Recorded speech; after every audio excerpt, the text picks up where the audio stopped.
So I'm in the middle of writing my new book, Who Wants That Perfect Love Story Anyway? And as I'm writing it, it is really piercing my heart because I know that this is a touchy subject.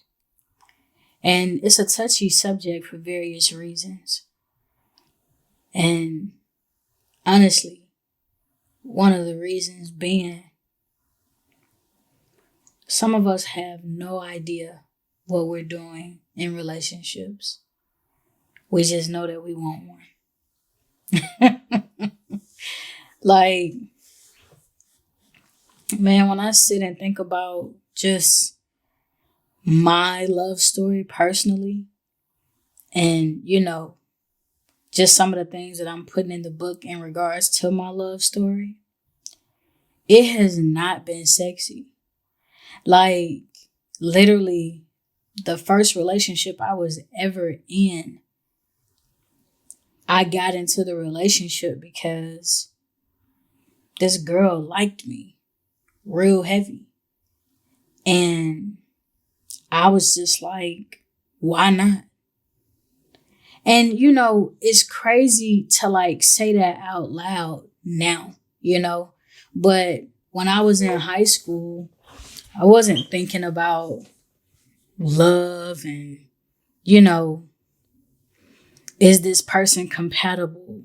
Like I wasn't thinking about none of that stuff. If I could be honest, I didn't even have the language for that.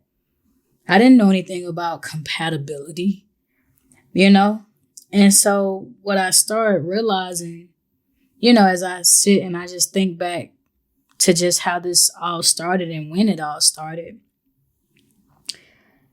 I never gave myself a break.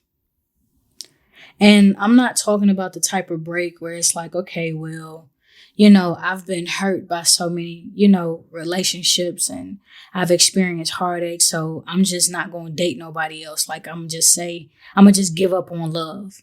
I'm not talking about that type of break.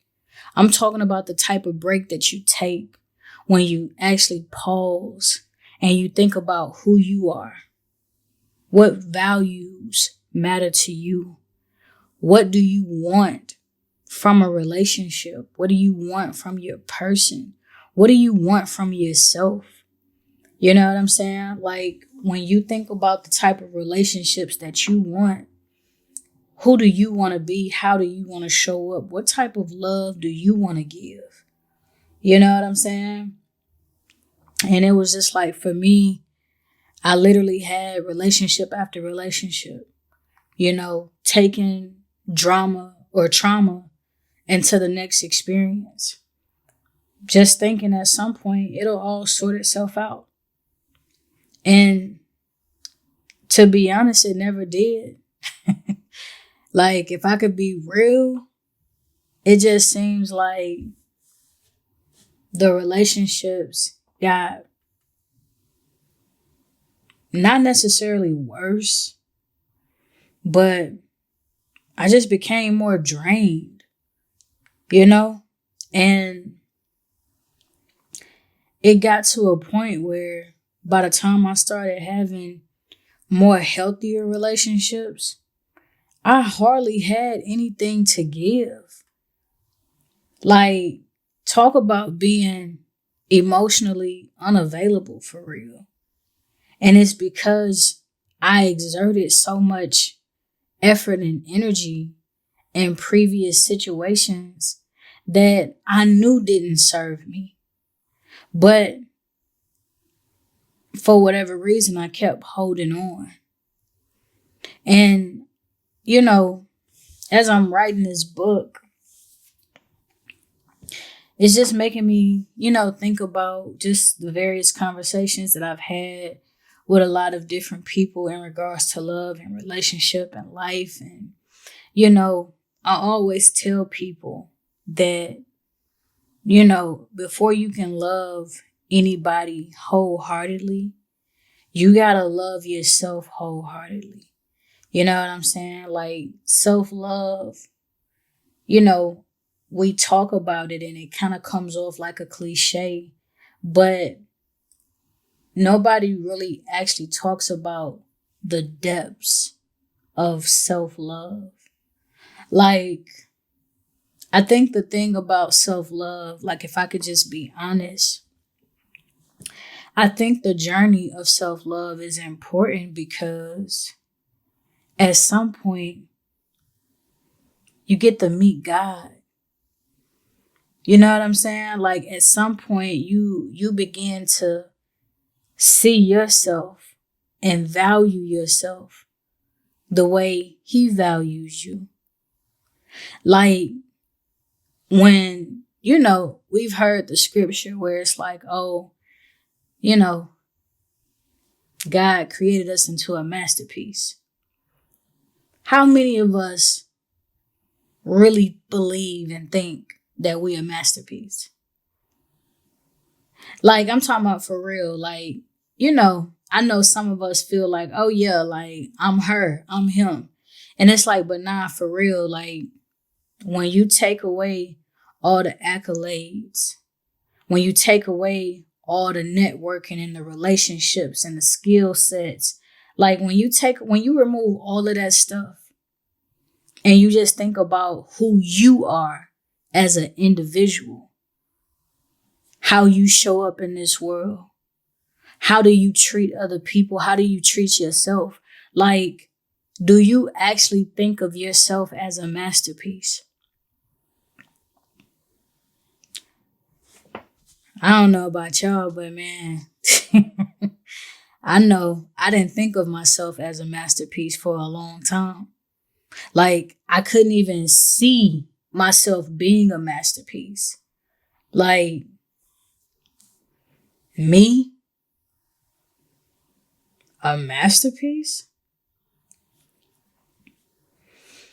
I think some of us, truth be told, I don't think we ever get to the point where we actually see ourselves as a masterpiece because some of us are still trying to figure out, why are we even here?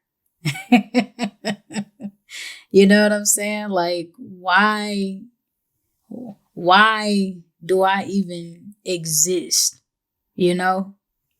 And man, I'm just smiling and laughing because that self-love journey, it's underrated, man. Like, and I'm not even gonna hold you. Like, there's been times where, when I was single,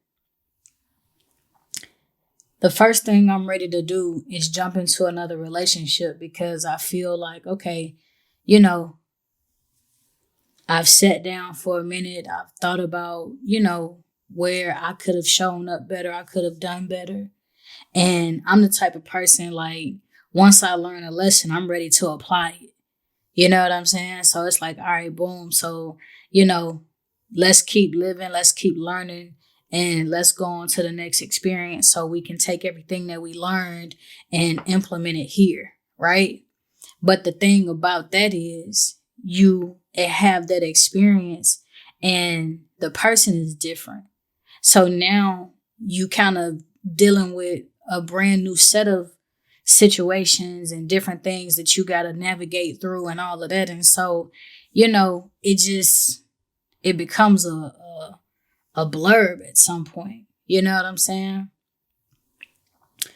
But I realized that over time, you can have so many encounters with so many people, man.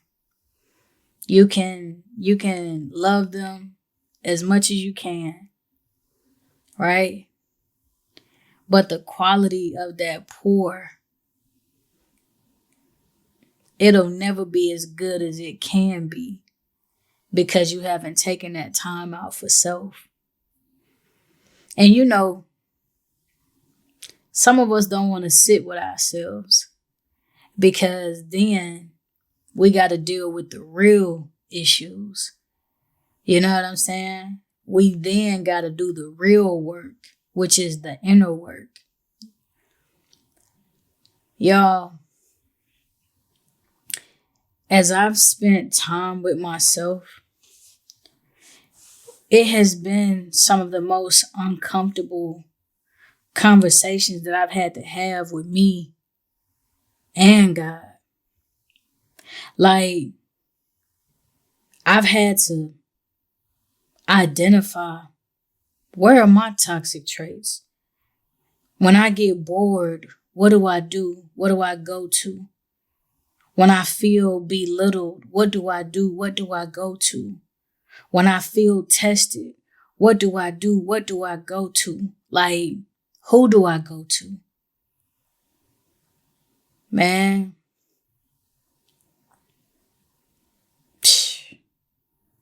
y'all, it's so crazy, man, because I can honestly say, for the first time in my life, y'all, I'm talking about the first time in my life, and I've been dating since I was 17, 18, and I'm in my mid 30s. For the first time in my life, I don't have one of my ex's numbers in my phone.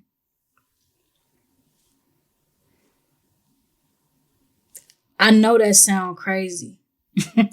I know it sound crazy, but it's true. Like, I have always kept good relationships with my exes because I was always the one that got away. And so I enjoyed the idea of knowing that they could never experience me again. But you can call me from time to time, tell me what you got going on. I'll give you some, some advice on it and keep it moving.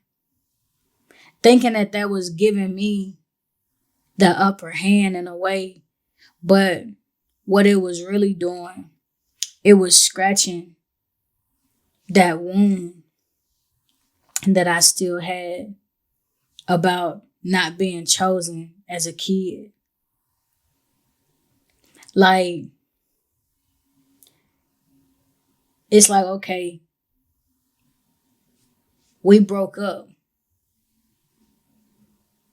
I still feel chosen because you reaching out to me, bringing me your problems about the person that you dating. And so now I get to tell you about, the things that I've observed about you and how you can move and what they really doing and what they saying and this, that, and the third. And it's just like still showing them that I am of value, even though you might not have valued me the way I would have liked you to value me. Guess what? I'm still very valuable, and you'll never get to experience me again, but you get to experience me just enough to still see that I'm valuable. And you get to walk away saying, damn, man, I should have did better. That fed me for a long time, knowing that they would walk away feeling that and saying that.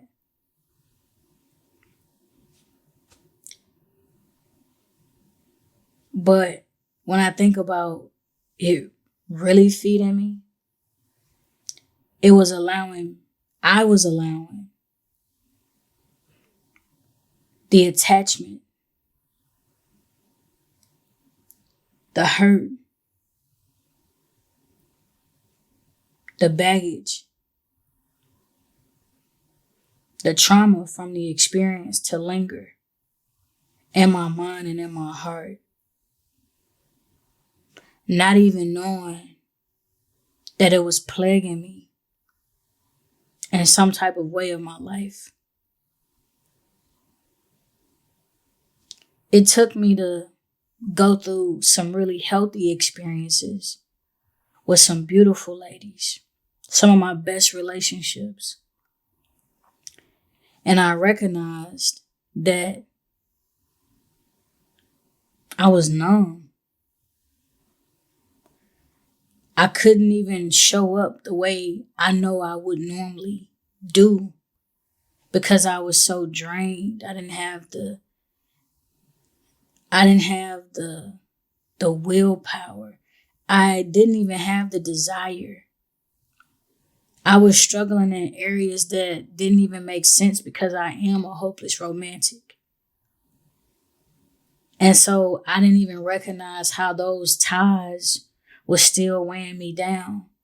Being in connection with those people was still keeping me down. And so as I had been going to therapy, I told my therapist about it, and she was, we got to a point in the conversation where it was like, yo, you got to cut off all your exes. And I never knew the weight that it was going to lift off of me. You know what I'm saying? But it's like once that happened, it made me think about how this is a learned behavior for me. I keep my exes around because that's what I know. You understand what I'm saying? Like, that's how I grew up. That's what I grew up seeing. So it's very normal to me. You know what I mean? And even not just like with family, but also with friends, like I'm just used to seeing people, keeping people around.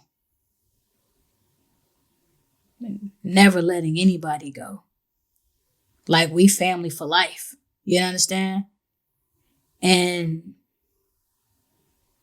nobody talks about how that actually impairs you. Like, it damages you in ways that you don't. It's almost like it's eating you from the inside.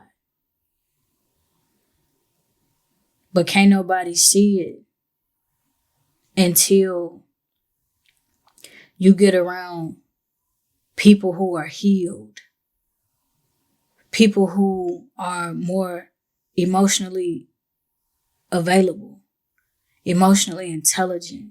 Like, they get to actually see things within you that nobody else was able to see or even tell you about, because damn near everybody around you in that same loop, in that same cycle.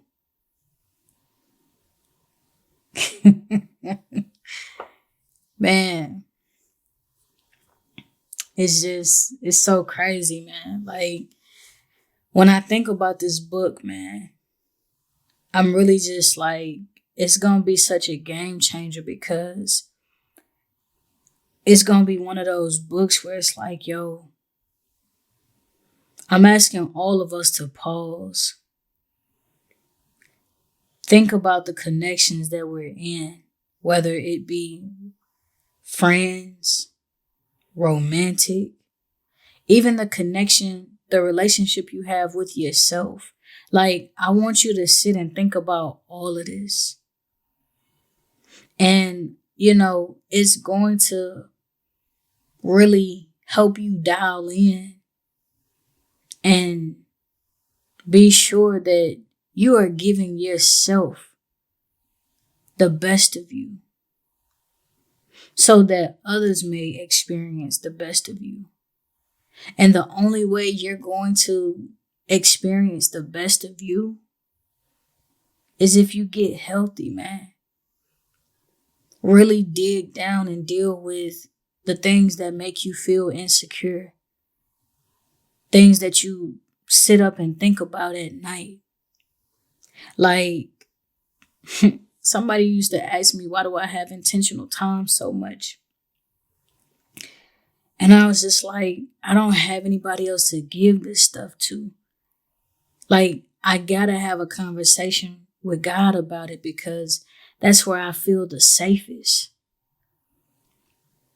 Like, and I really, like, the more I had conversations with God and I brought him what's raw, what's real, I felt safe. I felt seen. I felt secure. And it's crazy because as I started thinking about the things that I feel with God, it made me realize how much, like, I'm falling in love with God. And I thought that was the craziest thing. Like, I remember when I was in my car, this was like a few months ago at this point. And I remember I was just sitting there talking to God in the car, just me and God. And I just told him, I was like, man, God, I think I'm in love with you. And I remember I put my hand over my mouth because I was like, yo, hold on. And it was just crazy because it's like, I never said that to a dude before. You know what I'm saying? And it made me pause and recognize, like, yo, I thought I had been in love before. You know what I'm saying? But the way this feels, oh man, like, it's nothing like it, Like, and I was just sitting there thinking about how, like, I could be so pissed off with God. I could tell him, everything that I'm feeling and, I'm upset with him. And at some point, there's this peace that comes over me.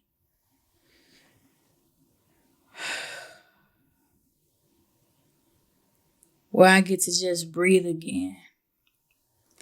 And it's like, okay, I'm really pissed off with you, but I trust you. Yo, man, can you imagine talking to your partner like that?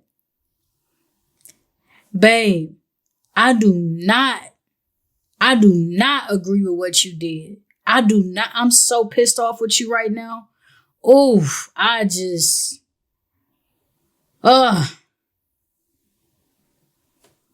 then you take your moment and you just like, you know what?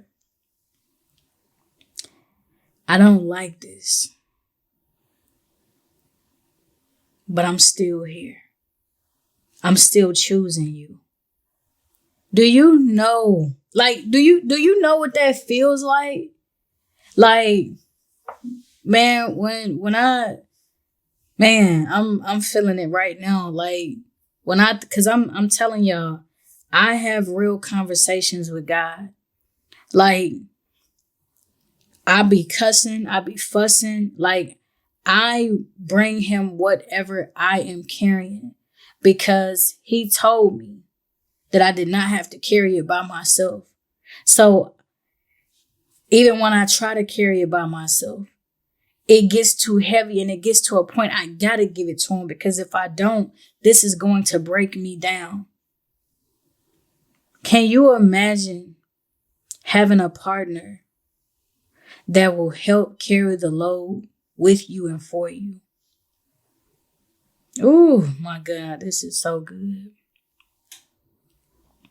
And this is why I've gotten to the point in my dating journey where it's like, okay, Lord, I want to experience the person that you have designed for me.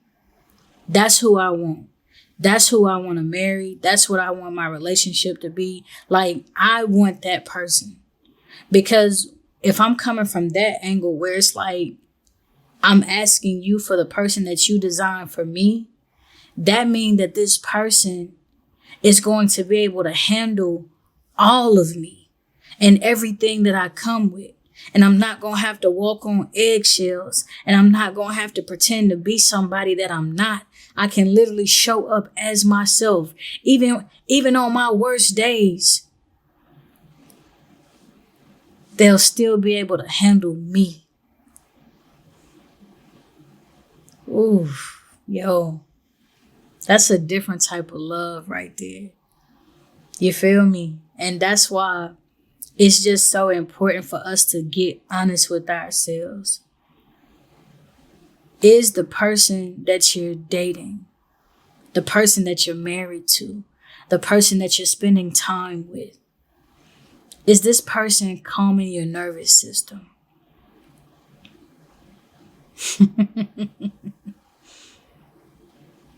Is this person able to show you a level of compassion that just,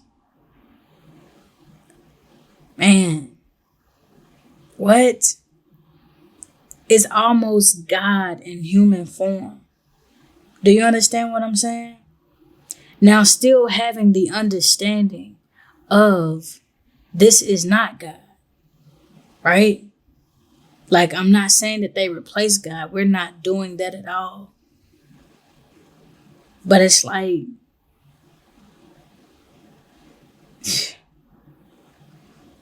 they spending so much time with God too, that it shows just by how they exist in the world. Y'all, that's why, when I hear people say like, oh, it's piss in the dating pool, I can't say that.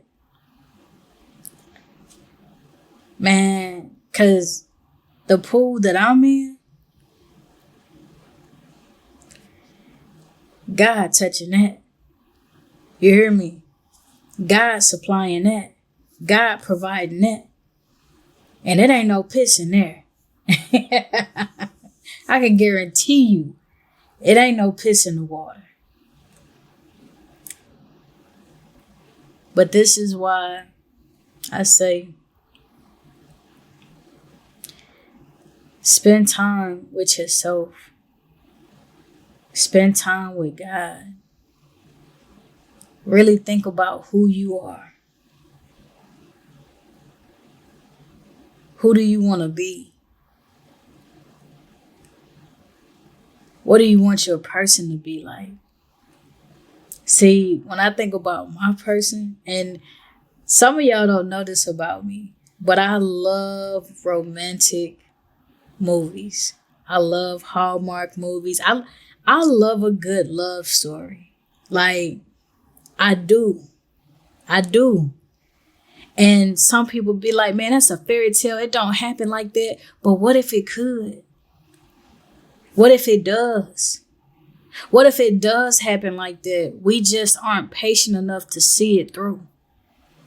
What if it does happen like that, but we aren't wise enough to choose differently because we don't know what's on the other side of that choice? Yo, man. The way I see it, love can happen just like that. It can be the most beautiful love story. It can be the most exhilarating experience you have in your life. But it's going to require you to be different. It's going to require a version of you that do not settle. It's going to require a version of you that do not negotiate they non-negotiables. It is going to require a different you. But the question is, are you ready to be that version of you? Are you ready to let go of all of the baggage, all of the different things that consume you and keep you exactly where you are? Are you ready to let that go so that you can become your highest self and you can receive all that has your name on it? I really feel it's my time, think it's my year.